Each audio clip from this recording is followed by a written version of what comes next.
शास्त्री जी ने कहा है कि डब्बू की शादी सिर्फ उसी इंसान से होगी जिसकी कुंडली में जीवन साथी का योग हो, तभी मेरी डब्बू जिंदा रह पाएगी।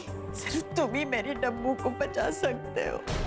कितने फोन, कितने मैसेजेस, कितनी बार तुमने मुझसे मिलने की कोशिश की, और अब जब मैं खुद तुमसे मिलना चाहती हूँ तो तुम मुझे छोड़कर जाना चाहते हो। आपको यही सही लगा है ना आंटी? तो हमारे लिए यही सही होगा। आप हमारे लिए गलत थोड़ी सोचेंगे। मैं आपसे वादा करता हूं कि मैं देवजानी की जिंदगी से बहुत दूर चला जाऊंगा। डिलन, क्या हो गया है?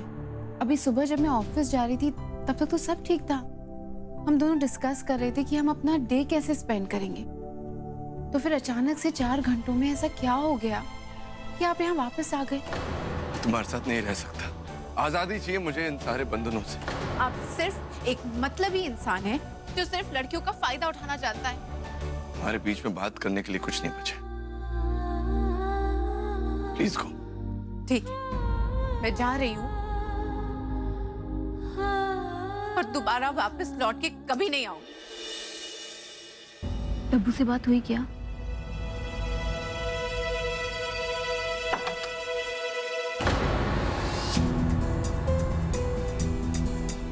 डब्बू, क्या हुआ बेटा?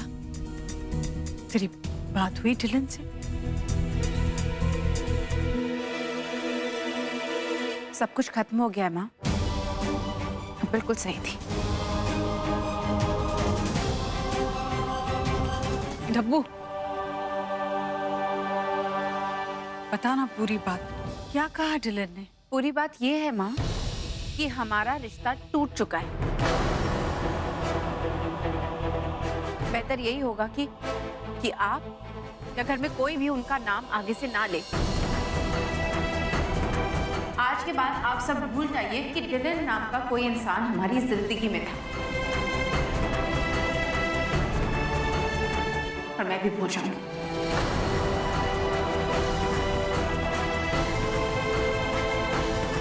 मुझे माफ करना डब्बू, बच्चे की भलाई के लिए माँ को उसे कड़वी दवाई पिलानी पड़ती है।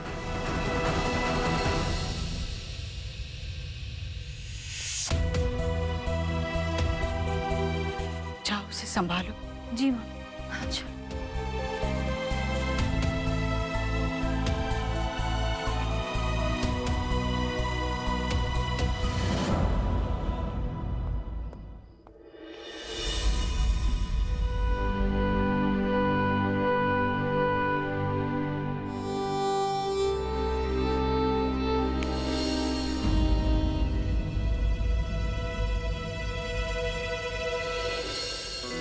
अरे मॉम, आप यहाँ अचानक कैसे? यही बात तो हम तुमसे पूछना चाहते हैं सन।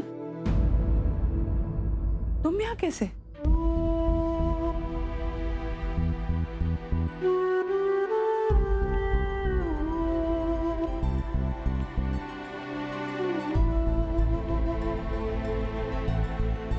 क्या बात है सन?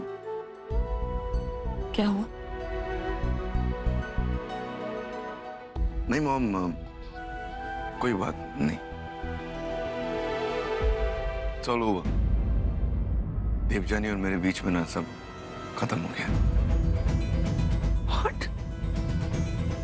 लेकिन क्या हुआ सन? कल तो हमने तुमसे फोन पे बात किया था, तो बोला सब ठीक है, और वो मिस्टर ठाकुर ने तुम्हें you are part of the family बोला। कल तो तुम इतना हैप्पी साउंड कर रहा था सन, फिर अचानक ये क्या हो गया? कुछ नहीं हुआ है मॉम। मैं समझ गया हूँ कि मैं स्टेडी रिलेशनशिप के लिए बना ही नहीं गया। कमी मुझ में है। देवजानी है ना मॉम, बहुत अच्छी लड़की है। She deserves somebody better.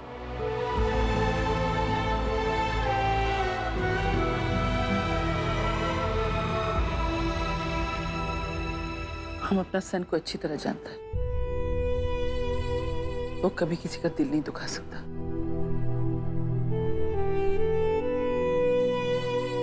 क्या हुआ है सन?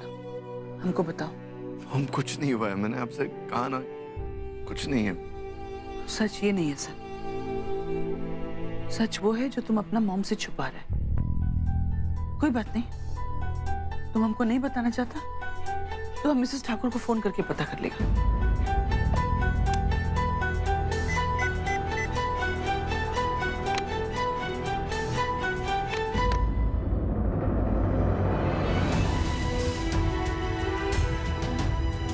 अब प्लीज मॉम, अब किसी को फोन नहीं करेंगे, किसी से कुछ नहीं पूछेंगे आप प्लीज। क्या हुआ सन? मुझसे कुछ मत पूछिए मॉम, आप बस किसी को पूछेंगे नहीं इस बारे में।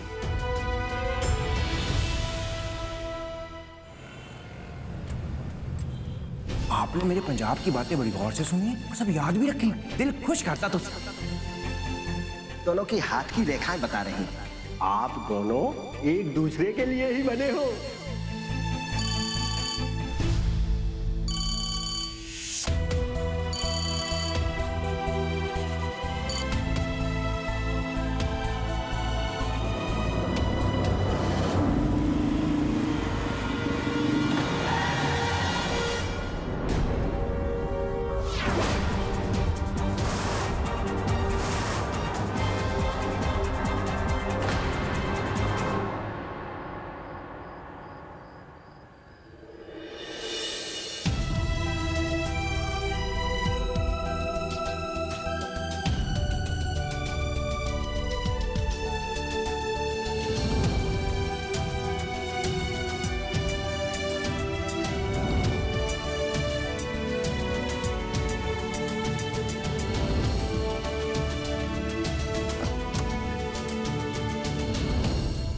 जी आप निकलिए यहाँ से बाहर।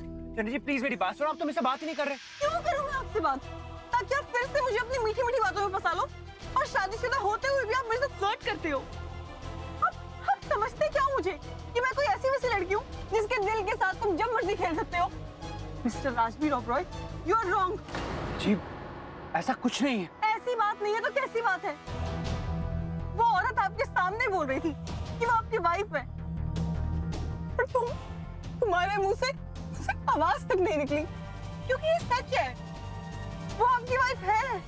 अगर आपके मन में इतनी सी भी रिस्पेक्ट होती ना लड़कियों के लिए, तो आप शादीशुदा होने के बावजूद ऐसी हरकत करने से पहले कम से कम एक बार जरूर सोचते। चंडी जी प्लीज मेरी बात। नहीं, मुझे कुछ नहीं सुनना। तुम अभी के बाहर निकलो मेरे आप प्लीज मेरी बात निकलो अभी बाहर। मुझे नहीं सुनना, कुछ नहीं सुना। तुम प्लीज बात सुननी होगी आपको।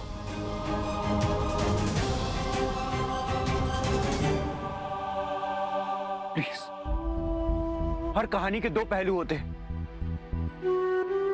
आपने काजल की सब बातें सुनी ना, तो प्लीज मेरी भी बात सुनिए एक बार। उसके बाद जो भी आपका फैसला होगा मुझे मंजूर होगा। प्लीज चंडी जी।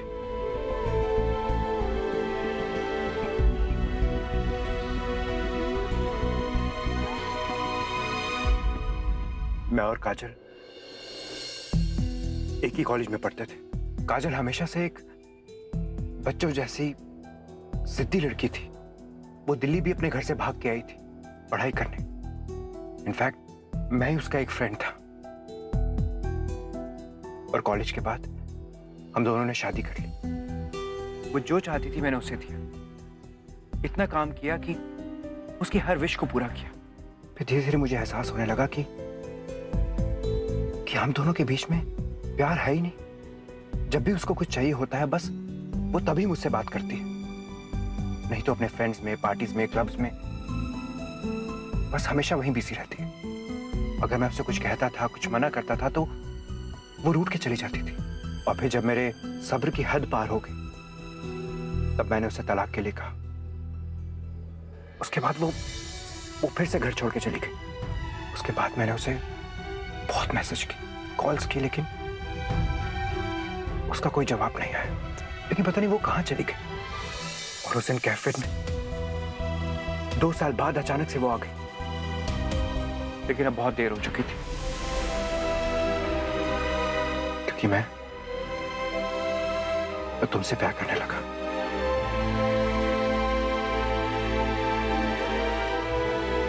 चंडी, मैंने बहुत कोशिश की, हर एक मौका ढूंढा तुम्हें अपनी सच्चाई बताने का, लेकिन एक्चुअली मुझे तुमसे एक बात करनी थी। मुझे पता है तुम्हें क्या बोलना है। लेकिन मैं डर रहा था। आपकी बात हुई पराग जी? नहीं मैंडी, बहुत हिम्मत की थी मैं, लेकिन फिर मैं डर गया जब मुझे तुम्हें अपनी हर एक सच्चाई बतानी थी। उससे पहले उसने बता दी। हाय, आई एम काजल ओबरॉय। मैं राज की पत्नी हूँ। ये मेरा बैड लक समझो।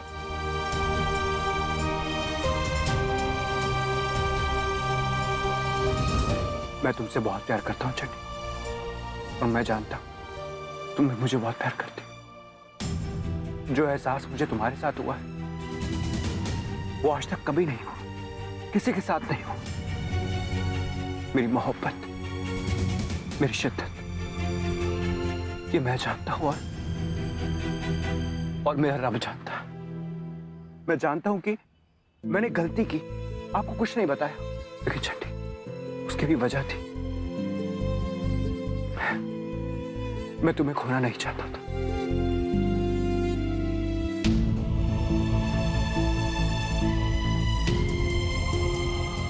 मैंने तुम्हें अपनी हर बात बता दी, अपने दिल की बात बता दी।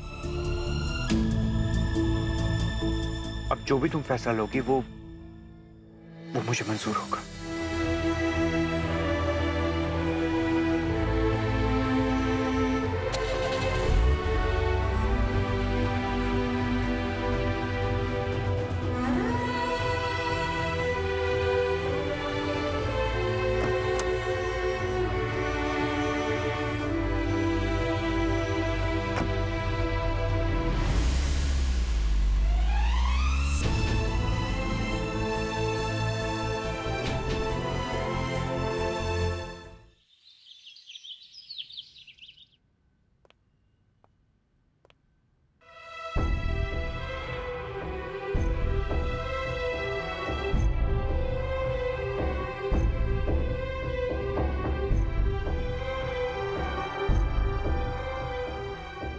डब्बू बेटा, कुछ खा ले। कल से तूने कुछ नहीं खाया। मुझे भूख नहीं है माँ।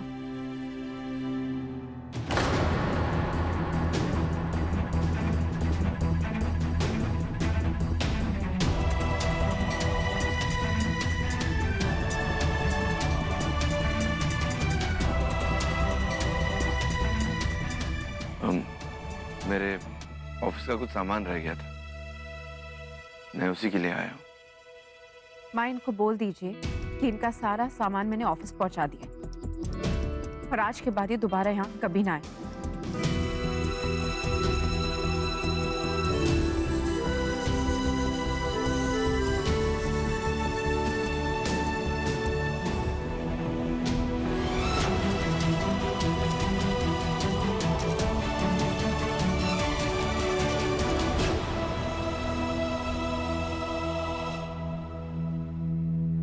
मैं चलता हूँ।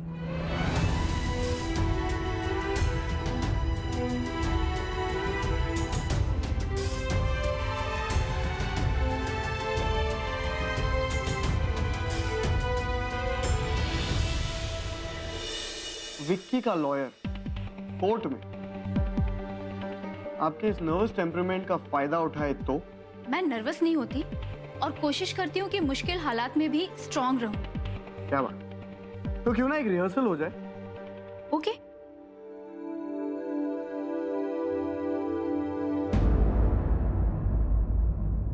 तो विनोदिनी जी, आप सबसे पहले कोर्ट को यह बताइए कि आपकी शादी को कितने साल हुए? जी 7 साल। तो क्या मैं जान सकता हूं कि ऐसी कौन सी वजह थी कि 7 साल के बाद आपने अपने पति को छोड़ दिया? वो मेरे परिवार के साथ बहुत बड़ा धोखा करने वाले थे और जो मेरे परिवार की खुशियां छीनने की कोशिश करेगा उसे मैं बिल्कुल भी बर्दाश्त नहीं कर सकती। हाँ, तो ऐसे झगड़े तो एक परिवार में होना आम बात है। कहीं ऐसा तो नहीं कि बात कुछ और ही है? कहीं आपका एक्स्ट्रा मैरिटल अफेयर तो नहीं? What? क्या कह रहे हैं? सच क्या है और क्या नहीं है ये आप हमें नहीं बताएगी विनोदिनी जी, ये कोर्ट डिसाइड करेगा। और सच बात तो ये है कि आपका एक्स्ट्रा मैरिटल अफेयर है, और जब आपके पति को इसके बारे में पता चला तो उन्होंने इसका विरोध किया। ये जो भी आप कह रहे हैं इसमें कुछ भी सच नहीं है, ये सच है ही नहीं। सच बिल्कुल यही है विनोदिनी जी। और आपने ऐसा करने से पहले एक बार ये तक नहीं सोचा कि इसका असर आपके बच्चों पर क्या पड़ेगा। अरे आप तो इतनी गैर जिम्मेदार, इतनी लापरवाह माँ हैं कि उस दिन आपके बच्चों को स्कूल से कोई और लेकर चला गया और आपको पता तक नहीं चला। इससे अच्छा तो यही होगा कि आपके बच्चों की कस्टडी उनके पिता को दे दी जाए, छीन लिए जाए आपके बच्चे आपसे। नहीं, नहीं, मेरे बच्चे मुझसे मत छीनो मुझसे। मेरे बच्चों को मुझसे मत छीनो। आप ठीक तो है विनोदिनी जी? आपकी हिम्मत कैसे हुई मुझसे इस तरह से घटिया बात करने की?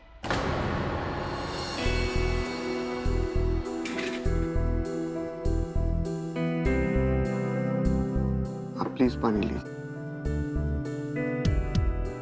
देखिए विनोदिनी जी, ये सवाल मैं आपसे नहीं बल्कि विक्की का लॉयर आपसे कर रहा था। और आप देख लीजिएगा कि कोर्ट में भी बिल्कुल वो आपसे ऐसे ही बात करेगा, आप पे झूठे इल्जाम लगाएगा, आपको गलत प्रूफ करने की कोशिश करेगा, आपके कैरेक्टर को डाउन करने की कोशिश करेगा। लेकिन आपको घबराने की कोई जरूरत नहीं है। मैं आपसे वादा करता हूं, आपके बच्चों को आपसे कोई नहीं अलग कर पाएगा, कोई भी नहीं।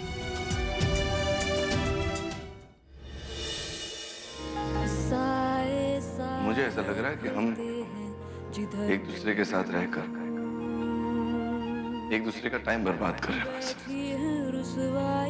मैं तुमसे शादी नहीं कर पाऊंगा। I'm sorry, I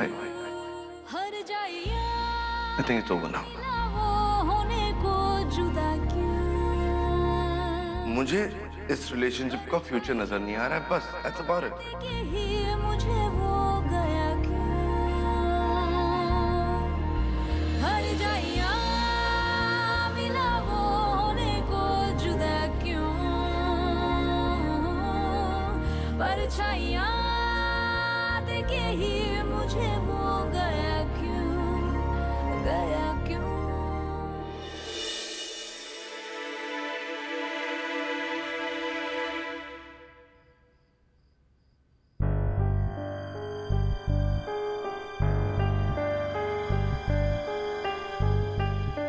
नींद नहीं आ रही है ना?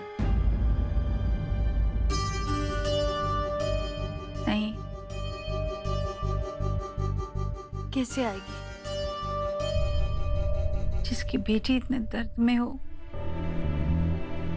उस माँ को नींद कैसे आएगी? टप्पू को मुझसे बेहतर कोई नहीं जानता। वो दिखा नहीं रही है, बहुत तकलीफ में है वो एलन। अगर इतनी फिक्र थी तो फिर ऐसा किया क्यों तुमने?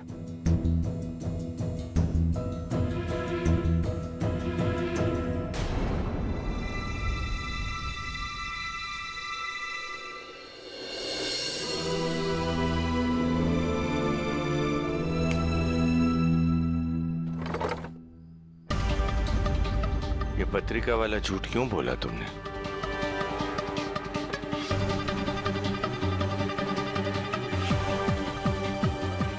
जरा सोचो ममता जी, तुमने डिलन को सिर्फ एक बार डब्बू की जिंदगी से चले जाने के लिए कहा और वो चुपचाप बिना कोई सवाल किए चला गया। उसने डब्बू को भी कुछ नहीं बताया, सारे इल्जाम अपने ऊपर ले लिए। बताओ ममता जी, क्या तुम्हें ऐसा लगता है ऐसा आदमी डब्बू के लिए गलत हो सकता है? कब तक अपने बच्चों की जिंदगी की लगाम अपने हाथ में रखोगी ममता जी? बच्चे बड़े हो गए हैं,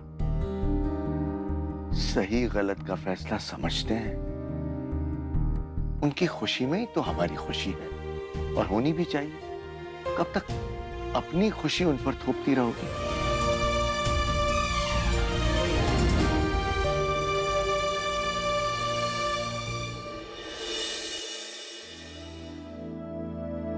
दोनों में क्या बात है वो तो मैं नहीं जानती। एक बात तो दावे के साथ कह सकती है, डिलन और तुम एक दूसरे को बहुत पसंद करते हो। माँ, वो डिलन सर ने मुझसे कहा कि वो चाहते हैं कि हम शादी किए बिना साथ में रहना शुरू कर दें। ये डब्बू का तरीका कि डिलन का जो लिव इन वाला आइडिया है उसके लिए हमारी हाँ है या नहीं? हम सोच रहे हैं कि 1 महीने के लिए साथ रह ले तो पता चल सके कि एक साथ रहना क्या होता है। चलो ये तो तुमने माना कि इस बात के लिए हाँ कहना हमारे लिए इतना आसान नहीं है, लेकिन फिर भी मैं हाँ कहने के लिए तैयार हूँ। कुछ ही दिन के लिए तो साथ रहने आए हो। आंटी, वैसी बात नहीं। जो पूरी जिंदगी साथ बिताना चाहते हैं वो बंधन में बंधने से डरते नहीं हैं। मैं देवजानी के साथ सीरियस हूँ, उससे प्यार करता हूँ मैं। हाँ, पर सगाई तो तुमने डब्बू के साथ भी नहीं की है। डब्बू की शादी सिर्फ उसी इंसान से होगी जिसकी कुंडली में जीवन साथी का योग हो। वादा करता हूँ कि मैं देवजानी की जिंदगी से बहुत दूर चला जाऊंगा। मैं देवजानी को इस बारे में कुछ नहीं बताऊंगा।